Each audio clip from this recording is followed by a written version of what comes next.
All right, I think we're going. Welcome back to another one of these. Hope you're doing just swell today. This lovely Friday evening now.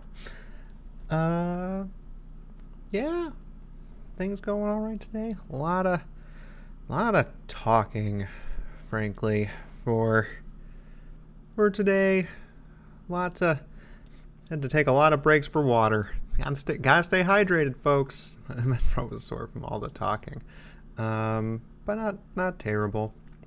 At the end of the day, got one interesting little email from somebody who was like sending me an email about just like thanks for the stuff you do for the team and stuff like that, which was it's always nice to get stuff like that. This coworker used to be a professor at a college, so it's like I was like, "Oh, thanks for all the kind words, but I can definitely tell your proud professor side is showing." Um, but it's still nice to get those kinds of things. He was asking a question about what I thought my like what I personally thought my best personality trait was, or why I do okay on teams, and I gave him kind of the answer I normally give to people, or to that question, just a general thing. At least in the sense of being like a developer, the normal place that I get that kind of question is like in an interview. So it's a little weird to just get that out of the blue from a from a coworker. But it's like I'm not a great developer. Like, not to say that I'm not like good. Like I'm a good developer. I can definitely do whatever gets thrown at me. But like I'm operating at my fullest when I'm like able to just bounce ideas off of people and help come together, bring people together to make something really cool that I could not have done on my own. Um, and just creating that space of like comfortability, that sort of safety net where it's like when we're talking here about these projects, you can say silly things or things that might not make sense. You don't have to push a fully formed thought out into the conversation for to even participate in this conversation. That making that space is what I excel at. It's probably why I ended up getting a team of my own.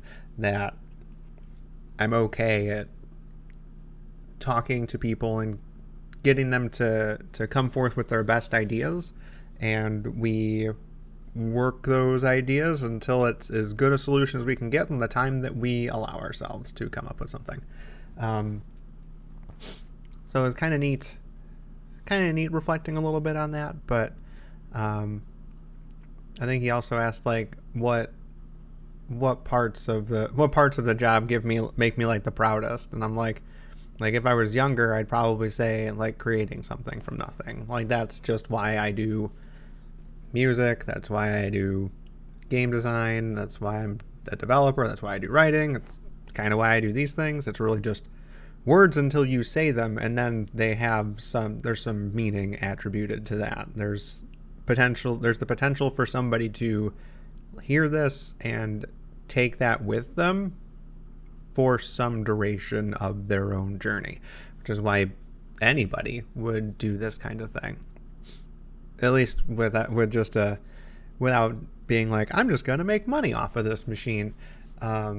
Anybody who's genuinely just putting their words out there to try and encourage or inspire somebody, or in this case, it's even just practicing talking in front of something. The anything here is just hopefully something enjoyable, or potentially not like groundbreaking inspirational, but you can take that with you for your journey for a little bit. It kind of has a nice little intersection with a Vsauce video that just came out today. He doesn't post like anything ever, but this one was on illusions of time. And one of the things that he brought up is one of the things that like I face fairly frequently, or I try to make myself face fairly frequently. He called it I think it's just called Protagonist Syndrome. It's the thought that you're the main character in the universe to you. Humans have a really hard time understanding that the person who just was walking across the street that you saw for like 2 seconds has a fully fleshed out life, thoughts, process, everything that you do. And it's hard to fathom that they have a timeline like yours.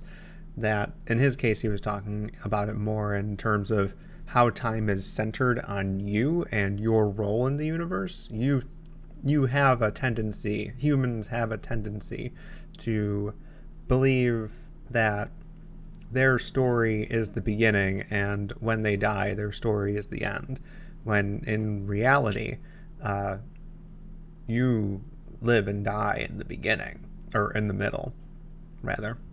You start, and there have been many stories ahead of you. It's not simply your backdrop. There are many other lives being lived in parallel before yours, with yours, and after yours. You didn't live at the beginning, and you won't be here for the credits. I think it was a pretty good way of putting it. But it's always interesting when you do have an impact on someone that, like, they kind of treat you like almost like a main character for a little bit in their lives. That finding those people is kind of interesting. Or when, like, that coworker didn't have to reach out to me for anything. They didn't have to say thank you. They didn't have to ask me a sort of personal question about how I feel I help things. But I don't have to be a main character. That's me probably thinking that I'm a main character. That bias sneaking in. But it's enough for somebody, them being a main character in their universe, their timeline, respecting your being there enough to ask you for your opinion, for your thoughts on something. It's kind of humbling, I guess, when you stop realizing that you're not the main character of the universe. None of this revolves around you. You're kind of here for the ride, and you're definitely chronicling a bit about this world and how you live and the things that you leave behind, whether it be something like actually like a book, a movie, some photos, a journal. It could be children. Something that's keeping you and what you did or what you observed around longer than your time here. But when you take away from that and you see the other people living in parallel with you, you kind of get a bit of respect or kind of a humble feeling. It's a nice, warm feeling. When somebody reaches out to you because they feel you have that kind of an impact, and whether they think of themselves as a main character or not, whether they're thinking the same way that you are at that point, where you realize you're not the main character, and this other person is in that same realization, then they're realizing that while I'm not a main character, I see that you could be equally a main character, and I'm interested in your opinion. Those are kind of neat too, but in the minds of those who don't recognize that they're not the main character yet, when those people reach out to you, they value your spotlight, your space in their main character plotline, that they want to ask you for your opinion on something that is troubling them or that they need some help with. And that's kind of humbling in its own way. Like, for any main character, they might try and solve it themselves. It's their obstacle to overcome. It's their hero's journey. But when they reach out to you, you're filling one of those other archetypes for a little bit in their story. You become, in some respects, a part of their story. A sidekick or like a mentor figure or a shadow figure or something along their way. But yeah, I thought it was kind of neat having both of those things happen kind of in a day, where it's like I I'm the kind of person who's like thought about that feeling a lot since like college. Like everybody here, even if it's hard for me to understand or think about, like I don't always think about the other people I see's stories. I recognize that they do have them. I don't often try to think of the story about the person who cut me off in traffic. That's probably a decent example of like you treating them like they're nothing but an obstacle for your story, but they could be doing something that is trying to get them to where their story needs them to be next faster for some reason.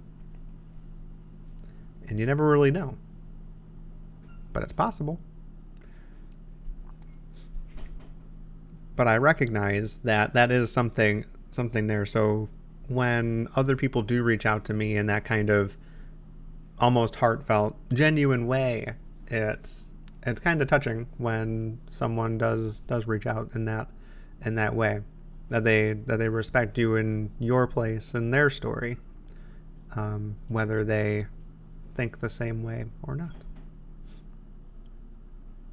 Anyway, that wasn't a Video Game Friday thing, but it was just kind of an interesting intersection of events today that got me thinking about how interesting that is. Maybe you think so too.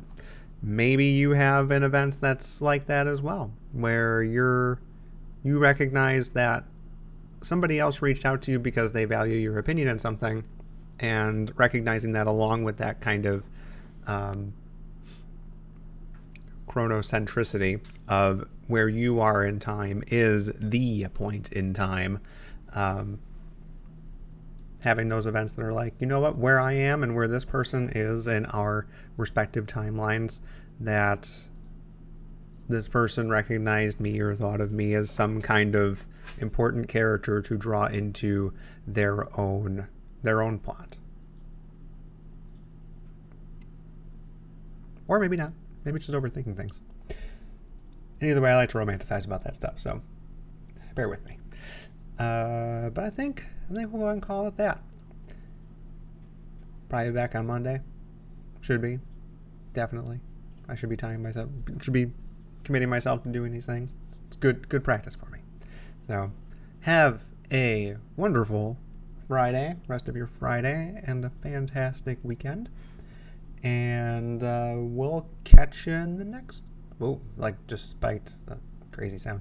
We'll catch you in the next one. See ya.